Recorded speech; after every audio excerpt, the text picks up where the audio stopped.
So Tanae, can you believe the amount of power, vibrancy, and beauty that's in this space? I see it.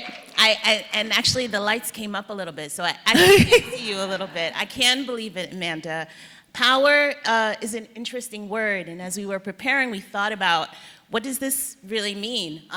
Well, I like etymology, and the root of the word power it's a Latin word. It comes from potere, which means to be able. I'm definitely in awe of the ability of the folks in this room to create change, to move our world forward, especially our young people right here. And when we think about all that we're able to do, when we dream about what we can create, the possibilities are beautiful. Don't you just love it, Patere? We certainly all are doers, right? And master manifestors. We are evidence of that just by being in this space. And so when I think about what brings me power, I think of my community, my chosen village. But what about you, Tanae? Well, I feel most powerful when I'm using my voice in service of my community, in service of the things that I care about. And I'm really thankful for all of the opportunities I have in this role, leading an organization committed to the leadership of young women and gender-expansive youth, to really amplify the beautiful and brilliant ideas of young people, like we're about to hear from right now. And, I really think that it is amazing to be able to, and feels incredibly powerful to be able to serve as an amplifier for ideas about our future that our young people hold. So we're gonna turn to y'all right now and hear from you. And I wanna hear what you have to say in terms of thinking about what ignites your power. Brianna, will you start and share with us what does igniting your power mean to you personally, and how do you envision it shaping your journey?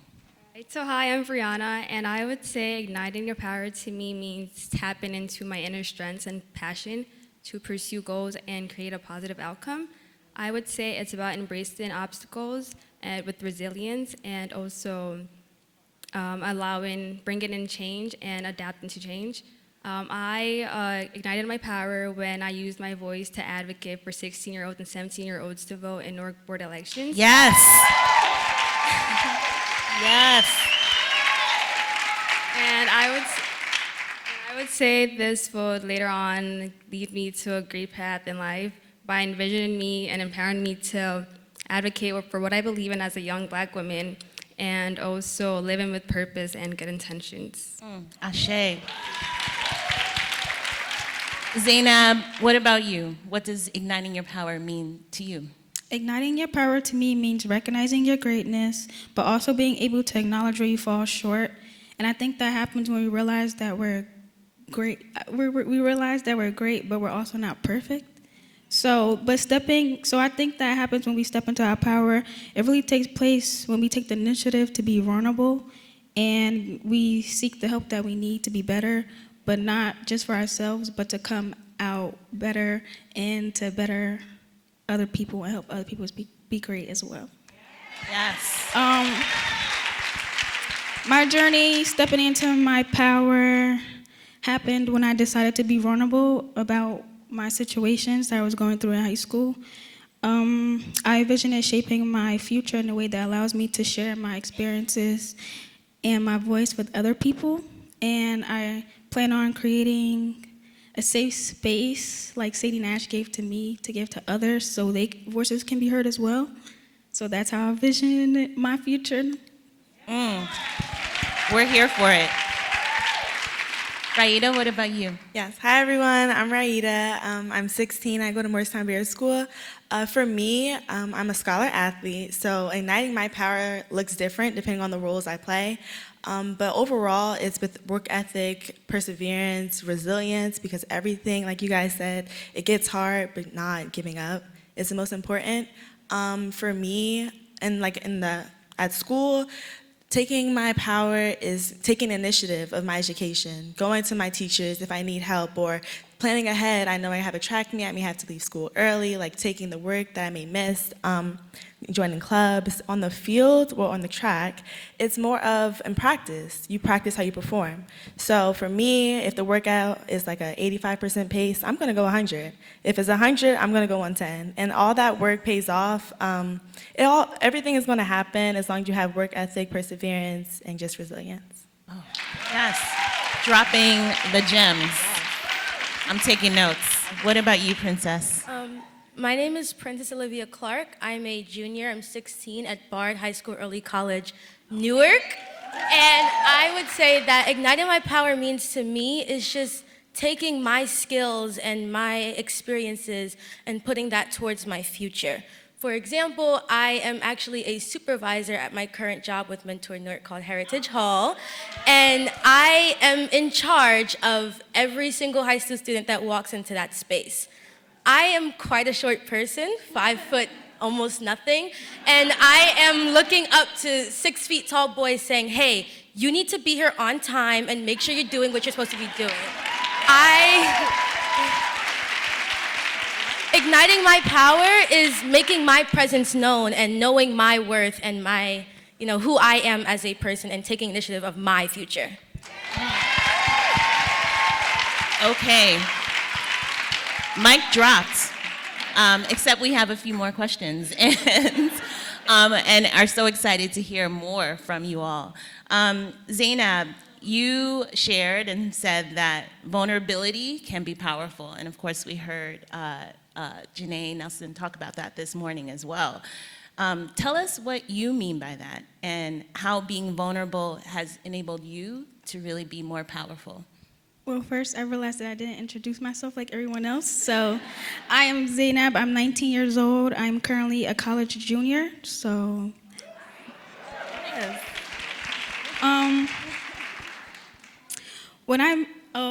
I go to Bloomfield College of Montclair State University.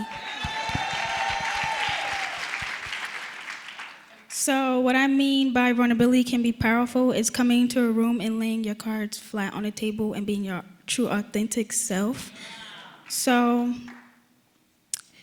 you come into the room in hopes, you don't come into the room in hopes of being accepted by everyone else, but your plan is to leave the room a better person. You learn from experience. So being vulnerable helped me step into my power when I saw that stepping into rooms that were designed to help me as a strong Black girl, that narrative where everything looks good on the outside and you just keep your mouth closed about your experiences. I realized that wasn't going to help me.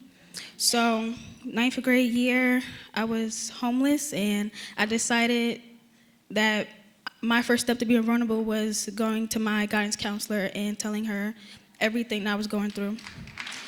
And she told me to apply to Sadie Nash. I got into Sadie Nash, and I've been in Sadie Nash. Every year of high school, I applied for a new program. Sadie Nash has opened many doors for me, and they supported me from applying to college, financially, when I needed things, picking the college that I wanted to go to, and me being vulnerable in 9th grade got me to where I am now.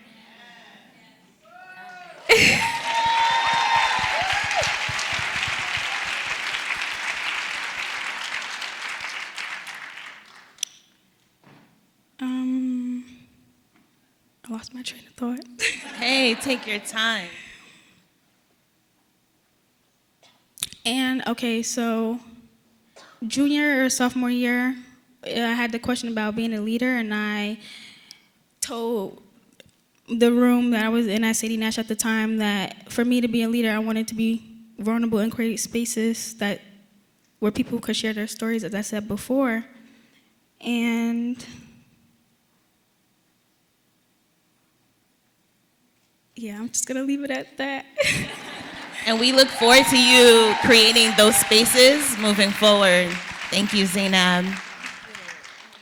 So my question is to Princess, and it's twofold. So you spoke a little bit about what it means to, about challenges in regards to being visible and also invisible, especially as a young Black woman. So I would like for you to just explain a little bit more about that, and then I'll go into my second question. So with being visible and invisible as a young Black woman, I will speak on a time in middle school or my experience in middle school. I was one of very few kids, Black kids at my middle school, and oftentimes a teacher would get my name wrong and be like, "Oh, I'm so sorry, you had the same hairstyle as so-and-so," and I look around and I'm like, all of these other girls have the exact same hairstyle going on right now, and it's not, the math is not mathing, it's not working out for me. So at that point, it's almost as though I was just grouped together with the minority. I'm invisible, I'm not my own person. However, I'm not just gonna let that ruin my entire middle school experience. I was one of the top of my classes. I was in every single Black History Month program. All of my teachers loved me, got good grades, I did extracurriculars, music club, chess club. I still made myself known, and I broke that stereotype. You are going to know mine. Everyone knew my name, although they may have got it mixed up a couple times. Now, can we give it up for that? That's wonderful. And my second question is, how do you, as a young woman, give back in your community to make sure that other people do not feel invisible in those spaces? So I am actually a big sister. My younger sister is 10 years old, and I have just ended up working really well with younger kids, not just because of her, just in general from babysitting and doing other things. So actually, I'm a firm believer that a lot of our role models as young girls are older people, and for us, that may seem like a very far away, like, oh my gosh, she's doing great, but she's so old, what am I gonna do now? So, I feel as though because I am younger and I am setting an example for these younger kids, they can see that they will prosper in the near future. They just need to hold on to who they are and who they know. And yeah, so I would say I'm a role model for my younger peers because it's just nicer to see somebody a little bit closer to your age range doing really well in life. Speak the truth. Yes. I know, Raida, you wanted to share a bit of a response to that question as well. Yes, I also am one of few people of color in those rooms. I go to a predominantly white school. I've been going there since 6th grade, and I feel like spaces like these where we share our experiences, where we come together as people of color or women, minorities, and we just come together and share and come together to just like make change. Like for example, I'm a leader of the Black Student Union at my own school, and also other affinity groups. We all come together as New Jersey independent schools just last weekend at Newark Academy, and we just came together, we all talked, and we're just making those changes, sharing our experiences to make those changes, because it's institution. Going back to our schools, sharing that what we learned and making awareness for our issues, because they're real. And the only way to make change is by speaking up, like you said. So. Yes. Thank you, Raida. And you mentioned you wear a lot of hats, club leader, scholar athlete, and you talked about some of the values that motivate you, but can you share maybe some of the other values that motivate you to ignite your power, not only in the classroom, but on the field and as a young person in your community? Yes, so like behind all like the records I've broken, or like making the list, so like having a high GPA, having this, being on this board, going to this panel, this meeting, the support comes from the women in my life. My motivation comes from the women in my life. My mom, has worked in Newark Public Schools for the last 20 years. She's always told me how important education is, that knowledge is power. And she works at Barringer High School. Anybody know Barringer? Yeah. She's a proud Blue Bear, oh my God. But so she loves Barringer, and often a lot of the inner city kids, they have a lack of motivation to go to school, but that comes from outside problems. There's a lot of stereotypes that pushed on them, oh, they don't want to go to school, but it's really the lack of support and resources that come from our community. So she tells us, like, she's always instilled in me, like, yes, you're able to go to this private school and get a better education in a different environment, but never forget where you come from. I am so proud to be from Newark, New Jersey, born and raised. I love Brick City. What she does for me is we're always in the community. In the summer, like the free things at Military Park, I don't know, Club Wednesdays, I may see free, okay? Free stuff, the movie screenings, we donate our clothes. We always go to any school-related, like, showcases or county games, just supporting her students, even if they're not her students, if they're not Behringer. She said one student from Newark represents us all, and being there and supporting them is the most important thing you can do to make sure they're heard and they're recognized. So, yes. Wow, I'm getting so much energy. How many of you all are getting so much energy from this panel? Now, yes. And so, Brianna, I've been taking you around the space here and calling you Brianna Her Story Campbell. And so earlier last January, you made history in a very impactful way. You testified to engage and to encourage the City Council, Newark City Council, to approve of an ordinance to lower the voting age to 16 and 17-year-olds to enable Newark students to participate and engage into the school board elections, and it passed.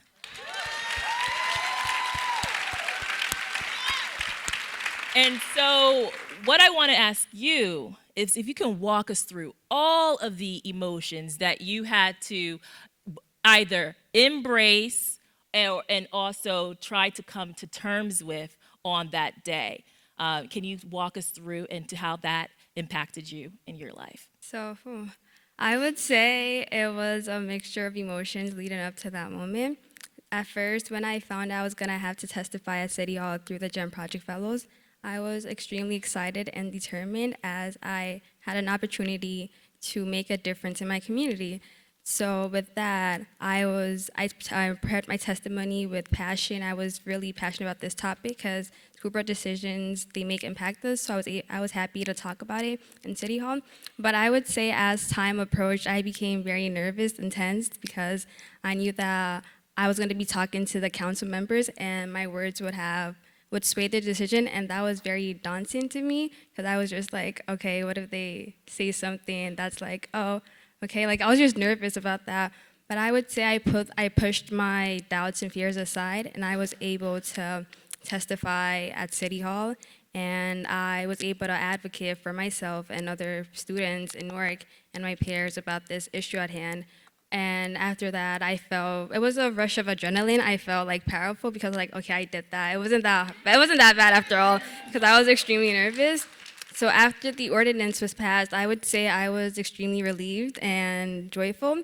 I would say I was relieved because in the audience there was opposition, and I was like, wait a minute, I thought we were all for this. We all supported this cause, but I guess not. So I was just relieved and joyful that the ordinance was passed, and I was, once again, like I said, I was able to advocate for myself and use my voice. And at the end, it was all worth it because, like you mentioned, I was able to make her history in this ordinance that was passed, and I hope I inspired other young Black women like me to have a say in their future. Ashe. You're inspiring some old Black women too. Yes. I'm feeling inspired. Yes. And so, yeah, it's good. And so I don't know about you, but I want to hear about some power anthems, okay? Yes. So we're going to have in our closing question, we want to know, what is your power anthem? You know, that song, affirmation, or that special thing that makes you feel powerful. And so we're going to kick it off first with Princess. All right. So, I am a proud Caribbean gal. My father is Jamaican and my mother is Guyanese, so I'm pretty mixed up. Since I was younger, the song that really hit with me was Welcome to Jamrock. I don't know if anyone knows this song. However, growing up, given that I was born in America and I couldn't switch from patois to regular English like my father and my mother could, I really tried super hard to keep in touch with my roots. So whenever that song was on, I kind of made it my purpose to, learn the words and try and get the lingo right and know what everything means, just so that I can stay in touch with my Caribbean culture. One thing that I do that makes me feel powerful is I'm a very artistic person. I do my own nails. I'm really good at painting. I sing, I dance. I color my hair pretty often. I'm in charge of how I look and how I feel. I did a Bob Ross painting from Painting Supplies that She Wins did sponsor me, and my dad took it off of my wall and brought it to his job. So I was like, okay, that's fine. I'm gonna make a bigger and better painting. I put it on my wall to, replace the empty spot. He also took that one and he brought it to his job as well. Now he has his coworkers coming into his office saying, hey, did your daughter do that painting? I would love for her to make me one. How much would she charge me? Yada, yada, yada, this, that, and the third. So now I come home and my dad's like, oh, somebody wants to buy a painting off of you, Olivia. Yada, yada, yada. And I feel as though the creative juices in me is something that I do that really keeps me flowing. It's relaxing, it's calming, and it's nice. Okay, I have two songs. Golden by Jill Scott. Anybody know? I would say that song, it's a ball of affirmations. It reminds me that you must live life to your fullest, and I am. It's empowerment. It's remind me to be motivated, to keep going. And another song that, along the lines of that, is Go Baby by Cleo Sol. Anybody know that song? Yeah. So that song, yeah. That song for me just reminds me to always remain my authentic self, because it gets hard, and one of the lyrics is, if I quote it right, it's never stop, even if something like never stop trying. And it just reminds me to be motivated. If something happens, just keep your morals close, keep your goals close, and you will fall, but make sure you get back up. That's the most important thing. And I will say to everyone in this room, thank you. You guys are amazing. And you all are such wise women and men. There's some men in here too. But just drop those gems. You guys have so much knowledge. You are the wiser ones. We look up to you. So just drop them. Even if you maybe internships. Like me, I have a goal. I will be OBGYN. I'm really passionate about that. So if you have some connections to the medical field, share those, be someone's mentor, allow those fellowships. As our keynote speaker said before, that fellowship brought her into a world of possibilities. And also, I hold a lot of hats, so I know I can only imagine how many hats you guys hold. Take care of yourself. It's okay to say no. It's okay to say no. Don't spread yourself too thin. Us as women, we're often expected to hold the weight or the burden that other people can't have, but that's not right for us. Sometimes we just have to say no. We have to empower ourselves and just not spread ourselves thin, and self-care is the best care. So yeah. Yes. Danette. I have two songs as well. The first one will be Rise by Katy Perry, and the second one will be Elastic Heart by Sia. Or SIA, whatever, however you say it. When I find myself really down, I play those songs for motivation. Like she said, they're a ball of affirmations. So I feel like growing up, I had to play the cards that I was dealt to get to where I am now. So those songs, they're telling me to in Elastic Heart, Sia says, I'll walk through fire to save my life. And that really resonates with me, because I would do anything to make sure that my future is the way that I want it. I have control of my actions, and I'm the only person that could get me to where I want to be. So yeah, that's what motivates me. Those are the two songs that motivate me. Love it. Brianna? So I would say mine isn't a song, but it's a phrase, and I discovered this phrase because I wanted to have I guess, a quote in my bio for the aesthetics. Like, okay, she has a quote in her bio. She's a soft girl. So I was scrolling through Google during like when COVID was around, and the phrase goes, "Stars don't shine without darkness." And it's something that has stuck with me, and it's always in the back of my mind when I'm going through hard times. So basically what the quote means is that in order for one to be successful and to have personal growth, they must go through challenges, obstacles, in order to ensure that they are what they are meant to be, and like I said, be successful. So like we see at night, stars honestly shine prominently in the sky, meaning that even though someone is going through a tough time, they still end up shining.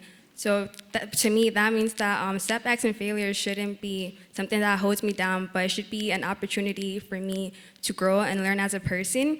So even though some days may not be good, I'm not perfect. We're all not perfect. I make mistakes. I would just have to, I guess, motivate myself to get pushed through those hard days to ensure that my light remains and I still shine in the dark.